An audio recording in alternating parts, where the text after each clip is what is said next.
To marry the woman he truly wanted, his idealized crush, my fiancé David Wilson set me up to lose my virginity and uploaded my private video online for everyone to see. Dad's company stock plummeted, and former partners mocked and ridiculed him. Mom was publicly shamed and blamed for raising a slut, and she had a stroke and was hospitalized. In despair, Robert Sterling used his entire family's influence. He had all my videos removed from the internet, invested heavily in Dad's company, and hired a top medical team to treat Mom. He knelt down on one knee and proposed to me sincerely, "I've loved you from afar for years and always wanted to take care of you. Please give me this chance. I'll dedicate everything to you, without regret." I saw Robert Sterling as a lifeline, but then I overheard him bragging to his friends, "Sarah Miller actually thinks you genuinely love her. If she knew you orchestrated the night she was drugged, she'd probably go crazy." Robert Sterling said dismissively, "It's her own fault for trying to steal M's boyfriend. She deserved everything she got. Besides, I've been taking care of her, giving her everything she needs for years. What more could she complain about?" The others laughed and teased, "Seriously though, Sarah Miller is probably deeply in love with you now. Even if she found out the truth, she wouldn't dare say anything. You've got her completely under your thumb." I stood outside the door, feeling hollow as I listened to the laughter from inside. When did I ever try to steal Emily Carter's boyfriend? 8 years ago, David Wilson was my legitimate fiancé. Emily Carter was just a poor student I sponsored, and she only met David Wilson through me a few times. Robert Sterling clearly knew all of this, but now he was twisting the truth like this. She's a slut with her private photos all over the internet. Who else could she find if she left Robert? Robert Sterling didn't deny it. He took an elegant, measured sip of his drink and picked up a remote control to play a video. Hearing the sounds of pleasure mixed with pain, I froze instantly. It was the video from that night. A sleazy rich kid lewdly commented, "I don't know if Robert shot it well or if Sarah Miller just has that good a figure, but that video really got to me." With a bang, Robert Sterling slammed his glass down hard on the marble table. A cold glare swept over him, and the man immediately offered a fawning apology. "My bad, Robert. I forgot you have a severe cleanliness complex and don't like your things being touched by others. I'll take a penalty drink." Another person smoothed things over with a laugh, otherwise, Robert wouldn't have had to step in himself for that little scene. That sentence struck me like a bolt from the blue, my ears ringing. The rapist I had hated for 8 years was actually Robert Sterling, the man I saw as my lifeline? Even worse, he played the video of the most traumatic night in front of everyone, letting them mock and ridicule me freely. Helplessness, rage, resentment flooded my mind in an instant. It wasn't until a breeze blew over me that I realized I was soaked in cold sweat. I had always thought that night's incident was an accident due to drinking, and that being taken advantage of by a stranger after being drugged and incapacitated was just me not being careful enough. Even the exposure felt like just David Wilson's way of getting out of marrying me. But I never imagined it was all a conspiracy. Even when I hated myself countless times, feeling utterly dirty, and scratching my skin raw in frantic showers, the culprit, Robert Sterling, was right there by my side the whole time. A wave of nausea rose in my throat, and I rushed to the bathroom, gagging uncontrollably. My whole body trembled uncontrollably, and tears streamed down my face. Suddenly, a hand gently patted my back. Robert Sterling's voice was full of concern. "Is your stomach acting up again? I'll make you some S." Oop. The moment he touched me, my mind flashed with images of that night's violent violation and scenes of Robert Sterling tenderly taking care of me. These memories intertwined, the tension building until the thread snapped. Abruptly, I raised my hand and pushed Robert Sterling away. Robert Sterling froze, looking at me with a hurt expression. "What's wrong? Are you upset?" Noticing my distressed look, Robert Sterling said with a tolerant tone, "It's okay. I know ever since that incident, you've been moody and have outbursts, but I don't mind. You can be yourself around me." I looked at him, my eyes full of disappointment. Robert Sterling was always like this. Whenever I lost control of my emotions in front of him, he would bring up the fact that I had been raped and blame it on that. Afterward, he would always act understanding and caring to make me compliant. It seemed like I was the emotionally unstable one, but in reality, he was the one repeatedly pouring salt in my wound and provoking me. Before, whenever he mentioned it, I would immediately reflect and even hate myself. My mind would constantly tell me, "I'm a slut with private photos everywhere. I have no right to show Robert Sterling any attitude." He saved me, he extended a helping hand. I needed to be grateful, I needed to try hard to repay him. I didn't, like before, lose control and hide in his arms, crying remorsefully. Robert Sterling frowned, slightly unnerved. You're acting a little strange today. Did something happen? I let out a long breath and, without looking at him, turned to leave. But Robert Sterling grabbed my wrist. He said displeased, Sarah Miller, don't be difficult. Is it because I invited friends over to drink today? Even if you don't like the smell of alcohol, and even if you lost your virginity after drinking, you can't forbid others from drinking, right? A flicker of impatience crossed his eyes, as if I had done something unforgivable. I realized once again that Robert Sterling was not a good man. He knew perfectly well how much that incident affected me, but he would always bring it up, tirelessly. When I got triggered and became upset, he would calmly and patiently soothe me, acting like he was my savior. After a long standoff, I was too tired to argue with him. I'm not being difficult. I'm sorry, I'm just tired. I need to go to bed. With that, I turned and went back to my room. Robert Sterling's brow furrowed. He felt a little uneasy. But the next second, his phone rang. Emily Carter's voice came from the other end, sobbing, Robert, what do I do? Dad's sick and in the hospital. I don't know what to do. Robert Sterling immediately reassured her, where are you?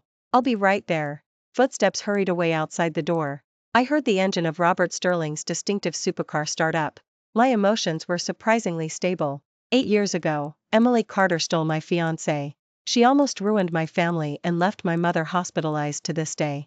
I swore to God I would never let Emily Carter get away with it, and Robert Sterling also promised me he would make her pay. But Robert Sterling never took any real action. I always thought it was because he disdained dealing with a woman. It never occurred to me that maybe Robert Sterling simply couldn't bear to hurt Emily Carter. Realizing this, my long-clouded mind suddenly cleared. The last shred of love I had for him finally vanished completely. Robert Sterling and I had been together for 8 years, but we weren't married, so I didn't need a divorce. As I was packing my documents and luggage to leave, the hospital called urgently, hello, is this Ms. Miller? Your mother has passed away from organ failure. Are you available to come and handle the remains? My body went rigid. You what? They repeated it again, and I finally couldn't help but collapse to the ground. How was that possible?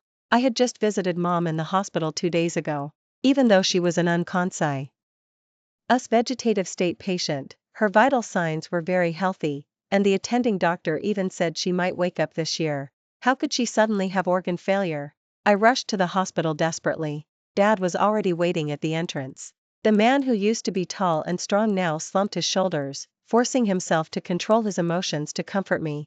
Birth, aging, sickness, and death are all beyond our control. Dad's eyes were red-rimmed. He had clearly been crying already but didn't want to bring his grief and bad mood to me. It wasn't until I saw Mom lying motionless in the hospital bed that I finally realized. The mother who used to gently hug me was truly gone. I collapsed onto Mom's body, trying to warm her with my own body heat, but it was useless. Tears flowed incessantly, but then I suddenly noticed something wasn't right. Where were the pieces of medical equipment keeping Mom alive? I suddenly demanded of the nurse, where are the 2 pieces of medical equipment I bought for Mom? I paid for those myself. Where are they now? Mom had lost consciousness due to the stroke and couldn't even breathe on her own. That's why I spent a large amount of money to get her high-tech support equipment from overseas. But now, those 2 pieces of medical equipment were gone without a trace. Dad also looked at the nurse sternly. Even though my wife has passed away, the hospital staff has no right to touch our belongings. You know that, don't you? The nurse stammered, Ms. Miller, it was your husband who personally took those 2 pieces of medical equipment. It has nothing to do with us. We tried to stop him, and we clearly informed him that taking the equipment could lead to your mother's death, but he signed for them and took them anyway. As she spoke, the nurse pulled out a form signed with Robert Sterling's full name and placed it in front of me. These are signed. You can't blame us. I trembled with rage. I couldn't believe Mom's death was connected to Robert Sterling. I picked up my phone and called Robert Sterling. He didn't answer, not even after a dozen calls. Someone's post popped up on my feed, tagging me. I clicked on it and saw a photo. Robert Sterling was smiling as he fed congee to an elderly person lying in a hospital bed, while Emily Carter intimately wiped his sweat. Beside the bed were 2 pieces of medical equipment, clearly Mom's. The comments under the post were full of well wishes and comfort. Emily Carter had only replied to one, Robert is so dedicated, rushing around for you just because you said the word. Guess the old flame couldn't compete with the new spark. Even if you 2 aren't together, you're still like a sister-in-law to us. Emily Carter replied with a blushing emoji. Even though David Wilson and I are divorced, that doesn't mean I'll be with Robert Sterling. After all, he already has someone. I clenched my phone tightly, my knuckles turning white from the force. My heart was riddled with holes, but I forced myself to suppress the rage about to explode. The nurse picked up the signed form, turned, and sighed. The patient's family insisted on taking the equipment. There's nothing we medical staff could do. You can go ahead and handle the patient's remains. Looking at Robert Sterling's flourishing signature, Dad was too furious to speak, clutching his chest and gasping for air. I quickly took out the heart medication Dad carried with him and gave it to him. I handled the matters of confirming and preparing Mother's remains alone. Only then did Dad and I bury Mom at Southwood Cemetery, her favorite place. You could see fields of irises from there. Mom had said they were her favorite flowers. A full 2 weeks passed before Robert Sterling finally called me. Why aren't you home? Where did you go? I haven't called you in so long, and you didn't even think to reach out? His attempt to turn the tables almost made me laugh with anger. I demanded in an icy tone, how'd you move those 2 pieces of medical equipment from Mom's hospital room without my permission? Hearing my tone, Robert Sterling became annoyed. They're just 2 pieces of medical equipment. I borrowed them for someone important for a few days. Don't be difficult. He said casually, anyway, your mom has been lying there for so many years. Those 2 pieces of medical equipment were just collecting dust. It's better to lend them to someone who needs them. Recalling the photo Emily Carter had posted on her feed, I couldn't help but say mockingly, someone who needs them. A sign by Emily Carter's dad's hospital bed indicated influenza and respiratory inflammation. He just needed 4 drips and injections. He didn't need those 2 pieces of medical equipment at all. I bought that equipment. How dare you take it and give it to someone else without my permission? Do you have any idea you killed my mom? There was a pause in his breathing. After a long moment, he asked suspiciously, you're not saying you're angry because you found out I lent the equipment to Emily Carter's father, are you? How many years has it been since your feud with Emily Carter? Besides, it was you who couldn't hold on to David Wilson's heart back then. How can you blame her? Just because you're jealous, are you going to force me to stand by and let someone die? Robert Sterling's accusations couldn't hurt me anymore. I just warned him in an icy voice, I won't let this go. I will make you pay. Emily Carter, who had been standing nearby eavesdropping on Robert Sterling's call, immediately burst into tears and pleaded softly, David Wilson forced me to be with him back then. I had no choice but to give in. But I already knelt and apologized to Sarah back then. Is she still not going to let me go? Robert Sterling instantly became anxious. Sarah, what do you mean? Lending the equipment was my idea. You're not going to cause trouble for Em, are you? There's no need for that. Your mom has been like a living dead person in bed for so many years. A few days less using the equipment won't hurt her. Em's father had bronchial surgery a few years ago and needs special equipment to help him breathe. That's why I borrowed it. She was just frantic and asked for my help. You're a child too. Try to understand her desperation to save her father. He kept demanding that I be understanding, completely forgetting that my mom also needed the equipment to maintain her vital signs. I scoffed coldly, what does Emily Carter's father's life or death have to do with me? Why should I be understanding? Hearing this, Robert Sterling's brow furrowed tightly. Sarah, how did you become like this? You used to be so kind. How can you say something so vicious now? My suppressed fury finally erupted. I yelled into the phone, vicious? Wasn't it vicious when you took the equipment and killed my mom? I sponsored Emily Carter's education, and she went behind my back and got together with David Wilson. Wasn't that vicious? I was clearly the victim through and through. I was the only one who was deceived and hurt from beginning to end.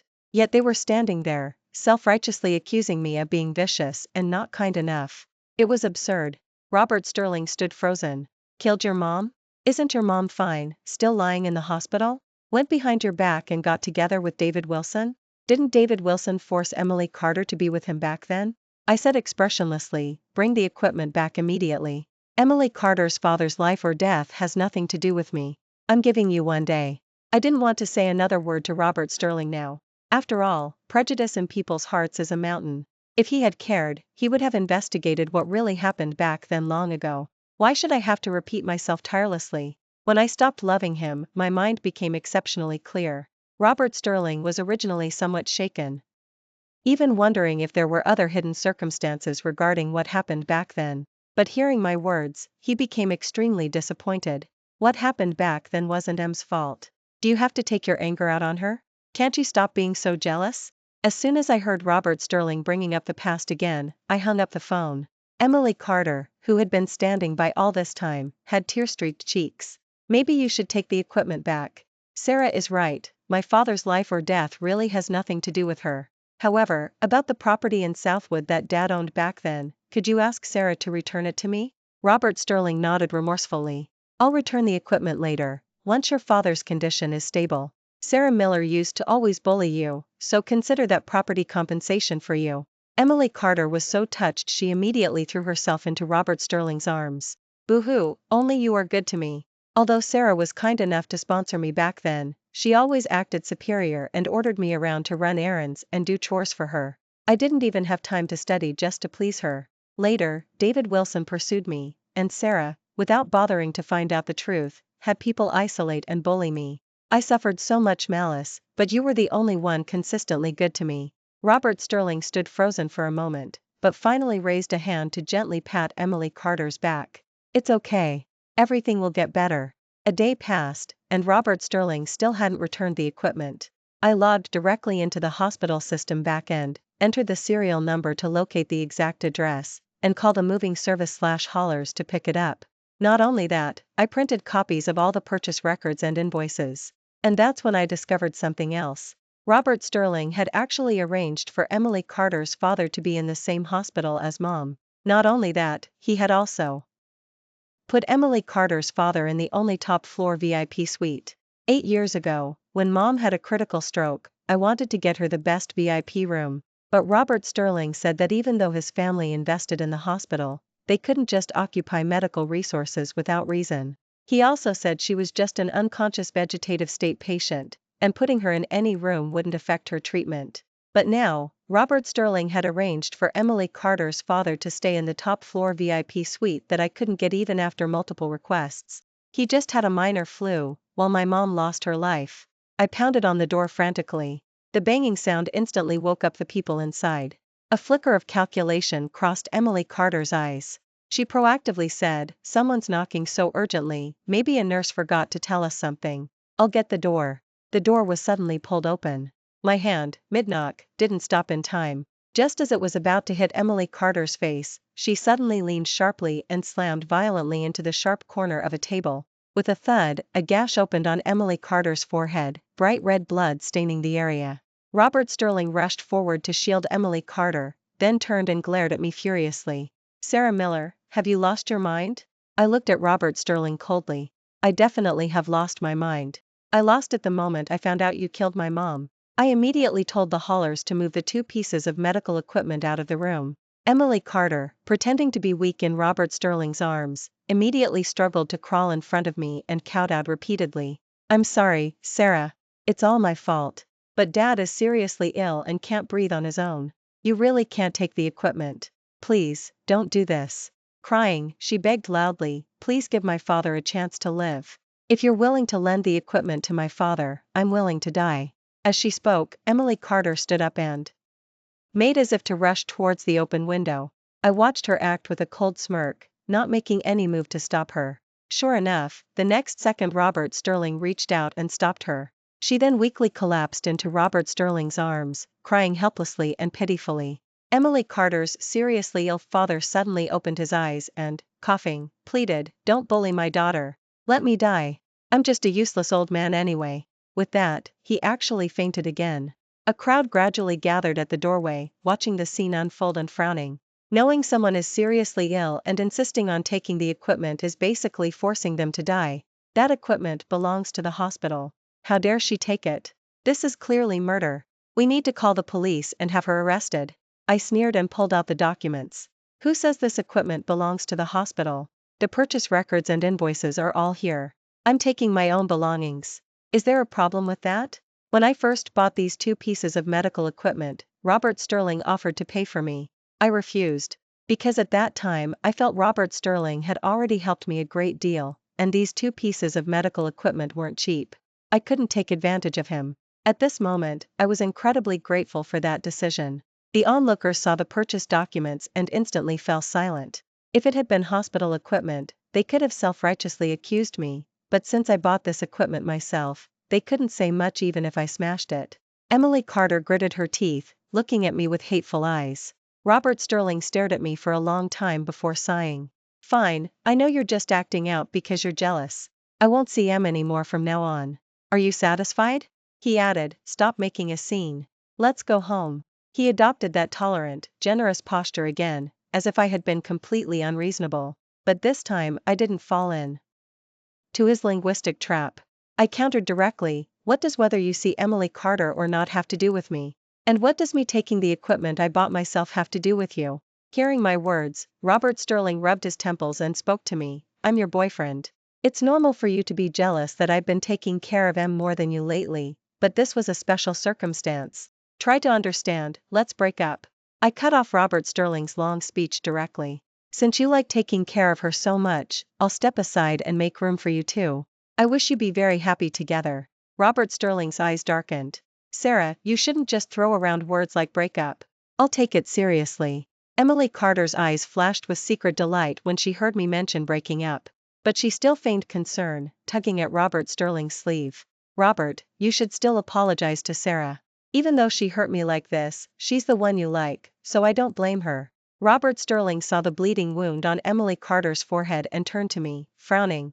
Sarah, you hurt Em. A cut that big is definitely going to scar. Lend her those 2 pieces of medical equipment for a while. Consider it as an apology and compensation. Once we're even, stop talking nonsense. Saying this, Robert Sterling reached out to take my hand. I frowned and pulled away from his touch. Even? My mom lost her life because you took these 2 pieces of medical equipment. What could you possibly use to make us even? Robert Sterling's face hardened as he warned me sternly, Sarah, this is not something to joke about. Even if you're losing your mind because you're crazy with jealousy, you can't curse your own mother. Even now, Robert Sterling still thought I was lying. I had no energy to argue with him anymore. I just told the haulers to start moving. Emily Carter threw herself in front of the equipment. My dad will die if he's disconnected from the equipment. Even if you call the police and have me arrested today, I can't just stand here and watch you kill my dad. At her words, the eyes of the onlookers present reddened. Even if this equipment belongs to someone else, this child is desperate to save her father. Why force someone to their death? If this equipment stops, people will die. How is this any different from murder? The old man who had been pretending to be unconscious slowly came to, coughing as he said, Daughter, don't beg her. I'd rather die. The crowd was moved by the scene of father and daughter's devotion and started persuading me, whatever grievances you had before, don't take the father's life. Exactly, why make it a matter of life and death? Looking at the equipment connected to Emily Carter's father, showing stable vital signs, I just found it ridiculous. Where did you get the idea that he would die without the equipment? Isn't he perfectly fine right now? Emily Carter gritted her teeth and said, his vital signs are only stable because he's connected to the equipment. I said oh, and pointed to the 2 pieces of medical equipment near the door that had been unplugged as soon as we came in. But from the moment they were unplugged until now, about half an hour, your father has been breathing perfectly fine without the equipment, hasn't he? That sentence hit everyone like a thunderclap. Everyone said in disbelief, this kind of life support equipment can't be stopped for even half a minute, let alone half an hour. Could they be faking it? Emily Carter instantly panicked and signaled her dad with her eyes to pretend to be sick again. But this time, no one paid attention. Even Robert Sterling looked at Emily Carter with icy eyes. Didn't you say your dad had respiratory surgery and this viral infection was so severe he couldn't breathe on his own? What's going on now? Emily Carter stammered her excuse, I don't know what happened. Maybe Dad has recovered quite well these past few days. Robert Sterling pushed Emily Carter aside and took 2 steps towards me. I'm sorry, Sarah. I didn't expect Emily Carter to lie to me. He regretfully reached for my hand. Luckily, we found out in time. Let's hurry and take the equipment back. Your mom should be okay, right? I'll go see her with you now. I yanked my hand away from Robert Sterling, my eyes utterly cold. Just as I was about to tell him to get lost, Dad's call suddenly came in. Daughter, where are you? Your mom's grave has been dug up.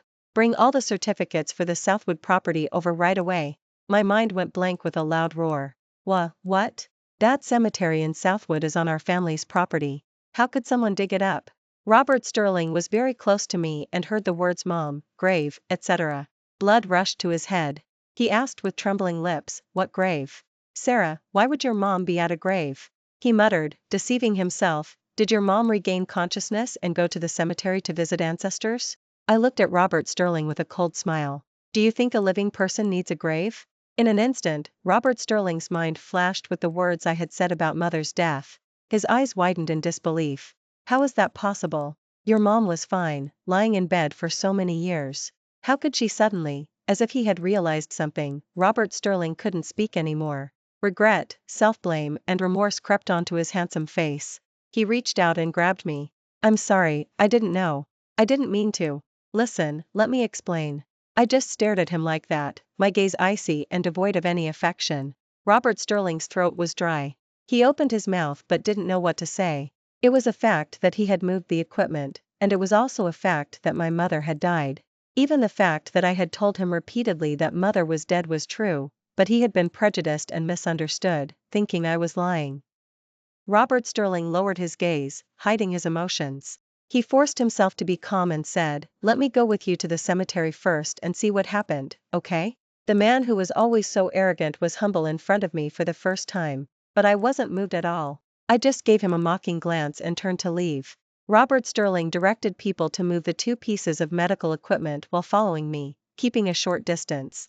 Emily Carter wanted to follow, but Robert Sterling gave her a single cold look, which froze her in fear. On the way, I called Dad's assistant and asked him to bring the certificates for the Southwood Cemetery property. As soon as I got out of the car, the assistant rushed forward anxiously. Miss, I couldn't find the certificates you mentioned. Could you have forgotten where you put them?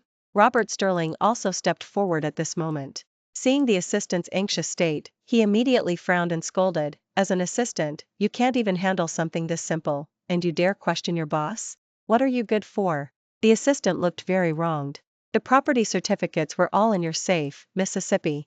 I truly couldn't find them. I was also very puzzled. For the past year, our family company hadn't developed any property, so the safe hadn't been opened. How could the certificates just vanish?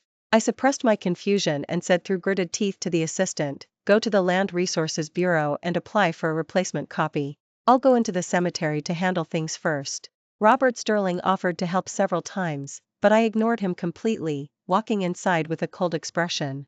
Not far off, 2 groups of people were in a standoff. A construction crew was holding blueprints and yelling angrily, we're building according to the plans. It doesn't matter who's buried here. Mom's tombstone had been dug up and shattered into pieces, with only the urn still held protectively in Dad's arms. Dad was clutching his chest and struggling to breathe, clearly overwhelmed by anger. The flowers and offerings painstakingly arranged for Mom were trampled underfoot, mixed with the yellow mud on the ground. I was trembling with rage, but I forced myself to stay calm and stepped forward to comfort Dad. After giving Dad a heart medication pill, I turned to the construction foreman with a cold expression. This land belongs to my family. What right do you have to build here? Illegal construction carries legal responsibility. You dug up my mom's grave like this. You need to give me an explanation. The foreman sneered, nonsense. This property belongs to Ms. Carter. What does it have to do with you? I have the construction permit. You think you can scare me by just saying a few words? The moment he heard the words Ms. Carter, cold sweat broke out on Robert Sterling's forehead. He suddenly remembered giving Emily Carter a piece of property 2 weeks ago. The location happened to be in Southwood. But he still clung to a sliver of hope and asked, which Ms. Carter? This property belongs to my girlfriend. Have her come talk to us. Just as the foreman was about to speak, a weak female voice called out, Robert, didn't you personally give me this property? Have you forgotten? The assistant who went to the Land Resources Bureau to apply for the replacement documents also called me, his voice full of frustration. Miss, the people at the Bureau said this property is not in your name and cannot be reissued. The property is now under the name of a woman named Emily Carter. 2 weeks ago, a man came directly with documents and processed the transfer for her. I was so angry I laughed instead. I looked at Robert Sterling with an icy tone. What gives you the right to repeatedly make decisions for me without my permission? Robert Sterling stammered, unable to speak, and turned to glare angrily at Emily Carter. She looked at Robert Sterling hesitantly, her eyes full of vulnerability. For the first time, Robert Sterling felt annoyed by that expression from her. He didn't even look at her, explaining directly to me, I didn't know your mom was buried here. I thought you weren't using this property, that's why I gave it to Emily Carter. I mistakenly thought you wanted to take back the equipment to kill Emily Carter's father, so I gave her your family's property out of spite. Having said that, Robert Sterling turned and looked angrily at Emily Carter. Why didn't you say this place was a cemetery? Did you know all along that Sarah's mom was buried here? Even up to this moment, Robert Sterling was still shifting blame, wanting nothing more than to dump everything onto Emily Carter. Emily Carter heard Robert Sterling's words and immediately burst into tears.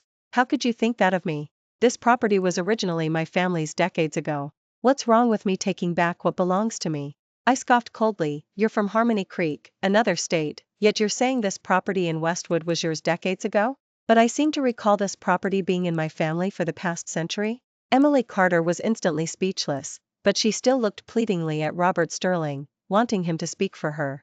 Unexpectedly, Robert Sterling just said with disgust, "You've repeatedly lied and tried to stir up trouble between Sarah and me. You're utterly malicious. Not only am I taking this property back, but I'm also taking back all the villas and supercars I gave you before. A scheming woman like you doesn't deserve to have my things." After saying this, Robert Sterling looked at me as if expecting praise. "Sarah, I won't have anything to do with her anymore. I was completely fooled by her before. You'll forgive me, right?" Before I could reply, Dad, who had recovered, suddenly stepped forward and slapped him. "In your dreams. You killed my wife, and you betrayed my daughter. A person like you doesn't deserve to be anywhere near my daughter." Robert Sterling immediately protested, "I didn't intentionally kill your wife. It was all a misunderstanding. Emily Carter and I are not what you think. Nothing happened between us. I didn't cheat." His eyes red, he looked at me. "Give me another chance. Forgive me. I'll be good to you." I didn't speak. I just opened my phone and played a video. "Sarah Miller actually thinks you genuinely love her. If she knew you orchestrated that drugged night, she'd probably go crazy. It's her own fault for trying to steal M's boyfriend. She deserved everything she got. Besides, I've been taking care of her, giving her everything she needs for years. What more could she complain about? She's a slut with her private photos all over the internet. Who else could she find if she left Robert? I don't know if Robert shot it well or if Sarah Miller just has that good a figure, but that video really got to me. My bad, Robert. I forgot you have a severe cleanliness complex and don't like your things being touched by others. I'll take a penalty drink." Otherwise, Robert wouldn't have had to step in himself for that little scene. I looked at Robert Sterling mockingly. "Knowing all this, how do you expect me to forgive you? Do you think you still have a chance with me?" With that, I turned and left with Dad. Robert Sterling spoke, trembling precariously. I. For a moment, he couldn't say anything. He couldn't even defend himself.